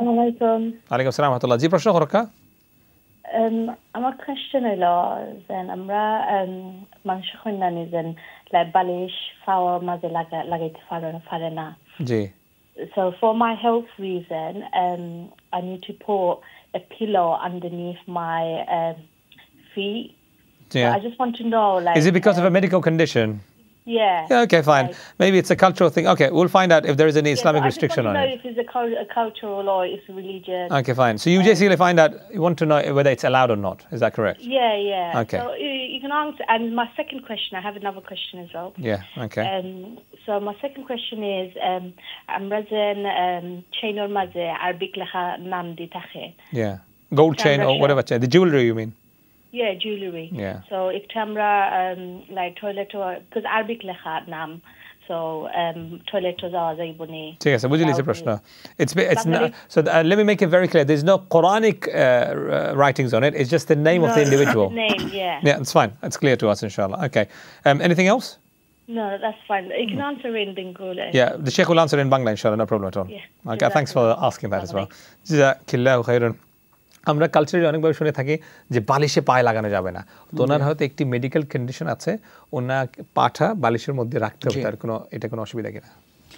কোনো সমস্যা নাই বোন, এখানে আমাদের আবেগ কাজ করে এবং কালচারাল একটা বিষয় কাজ করে, এখানে শরীয়তের কোনো বিষয় নেই। শরীয়তের কোনো বিষয় নেই, কালচারাল একটা বিষয়। আমাদের মুরব্বীরা বলেছেন যে যেটাই মাথা দিবা সেটাই আবার পা রাখো কেন। তারপরে ধরেন ভুলেও যদি একবার খাবার প্লেটে পা লেগে গেছে, আস্তাগফিরুল্লাহ, মানে এটাকে মনে করতো যে কোরআন শরীফে মনে হয় পা লেগে গেছে, মানে এরকম একটা বিষয় কাজ করতে হয়। নাউজুবিল্লাহ, এগুলো আসলে বিশ্বাস করা যাবে না, এগুলো কালচারাল কুসংস্কার। It is allowed completely fine. জি, আমি হয়তো এটা সেই বালিশ হয়তো ইউজ করছে না, হয়তো শোয়ার জন্য একটা বালিশ আছে, এটা হচ্ছে আরেকটা। কেন ঘুমের মধ্যে যখন কোল বালিশ নিয়ে মানুষ ঘুমায় সেটাও তো বালিশ, এটা চ্যাপ্টা বালিশ, ওটা লম্বা বালিশ। কারেক্ট, ওইটি তো পার্থক্য, ওটা তো পায়ের নিচেই থাকে। জি, ঠিক আছে, ক্লিয়ার হয়ে গেছে। তো আপনার এটা কোনো সমস্যা নেই ইনশাআল্লাহ। Excellent. Let me make it very clear, my dear sister, there is no restriction in terms of the pillow to be used in your feet. আরেকটা বিষয় হচ্ছে, আমি একবার করেছিলাম যে আমাদের কমিউনিটিতে, বিশেষ করে বাংলা ভাষাভাষী যারা বাংলাদেশে যাদের জন্ম, সেটা পৃথিবীতে বিভিন্ন জায়গায় ছড়িয়ে ছিটিয়ে আছেন, এরকম প্রায় 91টা কুসংস্কার পেয়েছিলাম এবং আমি নোট করেছিলাম সে সময়, যে এই সমস্ত বিষয়গুলো দেখবেন এখনো বলে যে পরীক্ষার দিন ডিম খেও না, আন্ডা পাইবা, তারপরে আপনার জোড়া কলা খায়ও না, তাহলে জমজ বাচ্চা হবে। তো ভালো তো, জোড়া কলা একবারে খাওয়া দেখ, দুইবারে 4টা হয়ে যাক। আস্তাগফিরুল্লাহ, এগুলো বিশ্বাস করা যাবে না। হাতে চুলকাচ্ছে, বাম হাতে চুলকাচ্ছে, টাকা আসবে। উপরে কাওয়া ডাকতেছে, বলতেছে আজকে মনে হয় ঘরের মধ্যে কোনো খারাপই আছে। কোকিল ডাকতেছে, মেহমান আসবে, পরে আসছে ফকির। এটা কোন মেহমান আসলো? আসলে এগুলো বিশ্বাস করা যাবে না, এগুলো ইসলামের শরীয়তে আসলে জায়গা নেই। সোমবারে ঝাড়ের বাঁশ কাটতে নাই, দোকান খোলার পরে প্রথম কাস্টমারকে বাকিতে দিতে নাই, বলে কুফা আসবে। জি, ইয়া সালাম, এগুলো একেবারে বিশ্বাস করা যাবে না। আর কিছু আল্লাহর ওলি পাবেন ইস্ট লন্ডন মসজিদের আশপাশে, আপনিও খেয়াল করে দেখবেন কেমন মাগরিবের নামাজ চলতেছে জামাতে, উনি নামাজে যায় না, মুসলমান মানুষ আগরবাতি জ্বালায় এইভাবে ঘোরাইতেছে। ভাই তুমি নামাজে যাও না, আগরবাতি জাহাজ ডুবাইলেও দোকানে বারাকা ঢুকবে না। হ্যাঁ, তো নামাজ হচ্ছে বারাকার দ্বার উন্মুক্ত করে দেয়। আমি নামাজে গেলাম না, নামাজ পড়লাম না, খালি আগরবাতি নিয়ে আর পারফিউম নিয়ে ঘুরলে কাজ হবে না। তো তো আমাদেরকে খেয়াল রাখতে হবে, এই সমস্ত কুসংস্কার বিশ্বাস করা যাবে না। 2 নম্বর যে প্রশ্নটা হচ্ছে যে অনেকেরই স্পেশালি আমাদের বাবুনরা, মেয়েরা স্পেশালি, যে চেইন পরে আরবিতে নাম লেখা, আরবি নাম। আচ্ছা, এখানে দুটো বিষয় খেয়াল করতে হবে। একটা হচ্ছে যে আসমাউল হোসনার অন্তর্ভুক্ত আল্লাহর নাম কিনা। আচ্ছা, আল্লাহ সুবহানাহু ওয়া তাআলার নাম অনেক নকেটে লেখা থাকে। জি। আর 2 নম্বর বিষয় হচ্ছে নিজের নাম হয়তো বা, উনি বলতে চাচ্ছেন যে নিজের নাম আছে, মানে আমার নাম আসমা, আমার নাম ফাতেমা, তো এই চেনে লেখা আছে ফাতেমা, এটাতে কোনো সমস্যা নাই। এটাতে নিয়ে এটা নিয়ে হয়তো ওই যে আপনি বলছেন যে আরবিতে লেখা, হ্যাঁ, কিন্তু এটা আপনার কি দেখতে হবে যে কি লেখা আছে। ঠিক আছে। আমার এখনো মনে আছে একটা জিনিস, আমি এখন মনে পড়ে গেল, একটি অনুষ্ঠানে গিয়েছিলাম বিয়েতে, তো এখানে আরবি লেখা ছিল, তো আরবিটি মানে ফ্লোরে পড়ে গেছে, তো ফ্লোরে যাওয়ার পরে তো মানুষটা দেখে আরবি দেখে এসে চুমু দিল, নিয়ে রেখে দিল। পরে আমি দেখলাম এখানে কি লেখা, লেখা কালব। মাশাআল্লাহ। ওই সৌদি আরবে ইমারাতে তো আপনি দেখেছেন যে মাজ্জানান, হ্যাঁ, যে ফ্রি, তো মাজ্জানান এই লেখাটাকেও তো মানুষ মনে করে কোরআনের আয়াত। ভাই এটা ভাষা, হ্যাঁ, হরুফুল কোরআন, কালামুল্লাহ, কোরআনুল কারীমের আয়াত, এগুলো অবশ্যই মাটিতে ফেললে গুনাহ হবে। এগুলোর জায়গা হচ্ছে আমাদের হৃদয়, জায়গা হচ্ছে পৃথিবীর শ্রেষ্ঠ স্থান, উঁচু স্থানে আমরা এগুলো কি করব। এখন সৌদি আরবে টিস্যুর উপরেও তো আরবি লেখা থাকে, জি, বাথরুমে টয়লেট টিস্যুতে আরবি লেখা থাকে না, এটা তাদের মাতৃভাষা। এখন ওইরকম যদি আরবি আপনার এই নকেটে থাকে সমস্যা নাই, কিন্তু আল্লাহর নাম, হাদিসের ইবারত অথবা কোরআনুল কারীমের আয়াত এগুলো কোনোভাবেই নিয়ে বাথরুমে যাওয়া যাবে না। তবে এখানে আপনি আরেকটা প্রশ্ন করতে পারেন, মোবাইল ফোন, যে মোবাইল ফোনে তো আপনার কোরআন অ্যাপ্লিকেশন আছে, তাহলে আপনারা কেন নিয়ে যান? দেখেন, এটা একটা ওয়েব বা তরঙ্গ, এটা কিন্তু ধরা যায় না, ছোঁয়া যায় না যতক্ষণ আপনি প্লে না করতেছেন। এই জন্য মোবাইলের মধ্যে থাকলে সমস্যা নেই, কিন্তু আপনার যেটা বুকের ওপরে এটা তো ধরা যায়, ছোঁয়া যায়। জি, ঠিক আছে, জাযাকাল্লাহ খাইরান। আশা করছি I hope you found you got your answer. So the first question is with regards to the pillow, that's not a problem at all. It's cultural, no restriction in terms of religious guidance. And secondly, of course, if it's only a name on your locket, by all means you can take it. Of course, you can't take it if it's the name of Allah subhanahu wa ta'ala, or if it's if there's any Quranic verses or hadith or anything like that, then obviously we should refrain taking it to our toilets, inshallah. Hope that is clear. আমরা এখন আর call নিতে পারবো না, হয়তো একেবারে শেষের দিকে চলে আসছি। ফাইনাল নাসিহা আপনার কি থাকবে? আমরা শেষের দিকে চলে যাচ্ছি। জি, আমরা শেষের দিকে সর্বশেষ আজকে সালাতুত তারাবিহ অবভিয়াসলি মাগরিবের সালাতের পরে ইউকেতে অ্যানাউন্স করা হবে। আবার যদি আজকে যখন অ্যানাউন্স হবে মাগরিব সালাত পরে যে আগামীকাল ঈদ, সালাতুত তারাবিহ নাই, এই অবসর সময়টি কিছু আমাদের হাতে আছে। নর্মালি আমরা যদি মসজিদে যাই তাহলে হয়তো 1.5 ঘন্টা 2 ঘন্টা তো মসজিদে কাটিয়ে ফেলছে। এই যে আমার কাছে এক্সট্রা টাইম আসছে, এখানে আমি কি করণীয়? এখন ইউকেতে যে 1-1.5 ঘন্টা সময় আছে, এই সময়টা আমাদের সবচেয়ে বেশি করতে হবে তাওবা ইস্তিগফার। অতীতের যে গুনাহগুলো, এই গুনাহগুলো থেকে মাপ চাইব। 2 নম্বর বিষয় হচ্ছে আগামী রমজান আমরা পাবো কিনা কেউ জানি না। আল্লাহুম্মা ইন্নাকা আফুউন তুহিব্বুল আফওয়া ফা'ফু আন্না পড়বো, আল্লাহুম্মা আজিরনা মিনান নার, এটা বেশি বেশি পড়বো। আর ইফতার সামনে নিয়ে একটু চোখের পানি ফেলে আজকে দোয়া করার চেষ্টা করবো ইনশাআল্লাহ, কারণ এই সময়টা বান্দাদের দোয়া আল্লাহ তাআলা খুব বেশি কবুল করেন, এটা আমরা চেষ্টা করব। আর ঈদের জন্য যদি ডিক্লেয়ার হয়ে যায় আজকে ইউকেতে যে আগামীকাল ঈদ, আমাদের প্রথম টার্গেট হচ্ছে আমাদের আনন্দটা যেন আমাদের জাহান্নামের কারণ না হয়ে যায়, এমন কোনো কাজ আমরা করব না যে কাজটা আল্লাহ অনুমোদন করে। একটা জিনিস ক্লিয়ার করি, শরীয়ত আমাদেরকে বলছে আমরা আনন্দ করব, বাট গাইডলাইন দিয়ে দিয়েছে, এইটাই তো। অবশ্যই আনন্দ করব, নতুন জামা পরবো, অনেকের সাথে দেখা করব। কারণ অনেকে বলে ইসলামে কোনো আনন্দ নাই। না না না না না না, আনন্দ ইসলামে নাই তো কোথায় আছে? ইসলামের যে আনন্দটা, আল্লাহু আকবার। দেখেন নবীজি সাল্লাল্লাহু আলাইহি ওয়াসাল্লাম একদিন খেজুর খাচ্ছেন, আবু বকর ওমর আলী রাদিয়াল্লাহু তাআলা আনহু খাচ্ছেন। খেয়াল করেন, নবীজি খেয়ে বিচিগুলা আলী রাদিয়াল্লাহু তাআলা আনহুর প্লেটের সামনে রেখেছেন। তো আল্লাহর হাবিব বললেন, আলী এত খাওয়া খেলা যে বিচি গুণে শেষ করা যাচ্ছে না। আলী রাদিয়াল্লাহু তাআলা আনহু জবাব দিলেন, ইয়া রাসূলুল্লাহ, আপনি এত খাওয়া খেলেন যে বিচি সহ আপনি খেয়ে ফেললেন, যে আপনার সামনে কোনো বিচি নাই। তো আপনার এখানে কি নবীজি কৌতুক করেছেন না? আসমা রাদিয়াল্লাহু তাআলা আনহা, আম্মাজান আয়েশা সিদ্দিকা রাদিয়াল্লাহু তাআলা আনহার ঘরে নবীজি এসেছেন। তো তিনি সেদিন কিছু হালুয়া রান্না করেছেন। তো নবীজি সাল্লাল্লাহু আলাইহি সাল্লামের সাথে দেখা করবেন, তিনি গেটে নক করেছেন, গেটটা খোলা হয়েছে। আসমা রাদিয়াল্লাহু তাআলা আনহাকে আম্মাজান আয়েশা দেখার পরে রেগে গেছেন, হালুয়া নিয়ে তার মুখের উপর মেখে দিয়েছেন, কৌতুক করেছেন। জি জি। তো ইসলামে আনন্দ আছে, মানে এন্টারটেইনমেন্ট আছে, ফান আছে, অবশ্যই সীমার মধ্যে। থ্যাংক ইউ, জাযাকাল্লাহ খাইরান। আজকে এই বছরের শেষ রমাদান এসেনশিয়াল এপিসোড আপনার সঙ্গে শুরু আপনার সাথে করা হলো। অফকোর্স প্রথম অনুষ্ঠান যেটি রমাদান এসেনশিয়াল ছিল, ওইটাও আপনি ছিলেন আলহামদুলিল্লাহ, শেষও আপনার সঙ্গে করলাম, তো আলহামদুলিল্লাহ বোঝা গেল যে পুরো মাস আপনার সঙ্গে ছিলাম আলহামদুলিল্লাহ। আল্লাহ কবুল করুক শেখ, আপনার খিদমতকে আল্লাহ তাআলা নাজাত, আপনার খিদমতকে ইনশাআল্লাহ অনেক কিছু শিখেছি, জেনেছি, আমাদের দর্শকরা উপকৃত হয়েছেন, এবং জাযাকুমুল্লাহ খাইরান শেখ অনেক আমাদেরকে সময় দেওয়ার জন্য। আশা করছি রমাদান পরে ইসলাম এসেনশিয়ালস এবং অন্যান্য প্রোগ্রামে আপনার সঙ্গে ইনশাআল্লাহ দেখা হবে ইনশাআল্লাহ Sheikh. জাযাকাল্লাহ খাইরান Sheikh. With this we come to the conclusion of our Ramadan Essential for tonight for this year 2025 1446 হিজরি। যারা আপনারা অনুষ্ঠান দেখেছেন পুরো মাস জুড়ে আপনাদের সবাইকে আমরা ধন্যবাদ জানাচ্ছি, কৃতজ্ঞতা প্রকাশ করছি। মোস্ট ইম্পর্টেন্টলি জাযাকুমুল্লাহ খাইরান। ভুলবেন না আমাদেরকেও আপনারা আপনাদের নিজের দোয়ার মধ্যে আমাদেরকেও শরীক রাখবেন ইনশাআল্লাহ। And please do pray for my departed late father, আমার বাবার জন্য ইনশাআল্লাহ আপনারা সবাই দোয়া করবেন ইনশাআল্লাহ। And pray for my mom as well and the whole family, and আমরাও আপনাদের জন্য ইনশাআল্লাহ দোয়া করব। সেকেন্ডলি, অনুষ্ঠান পরিচালনা করার ক্ষেত্রে নিশ্চয়ই অনেক ধরনের ভুল ত্রুটি হয়েছে, আশা করছি আপনারা আমাদেরকে ক্ষমা সুন্দর দৃষ্টিতে দেখবেন। On behalf of all the guest and presenter, I seek your forgiveness inshallah for any shortcomings we may have or may have come across inshallah. Thirdly, আগামীকাল ইনশাআল্লাহ যদি ঈদ ঘোষণা হয় এবং যদি ঈদ হয় তাহলে ইনশাআল্লাহ আমরা চেষ্টা করব ফজর নামাজ যেন আমরা মিস না করি, এবং যে সালাতগুলি আছে আমরা মেক শিওর করব will pray all the salat, at least the first salat inshallah. And final reminder to all those parents, we have been blessed with children. It's our responsibility to look after our children. So it's our responsibility to know where our children are going, what are they up to, and especially no joyriding. Alhamdulillah, has been minimized over the years, but we'll have to make sure the car hiring business, or if we drive an expensive car, let's make sure our youngsters are disciplined inshallah, and we need to look after our youngsters inshallah.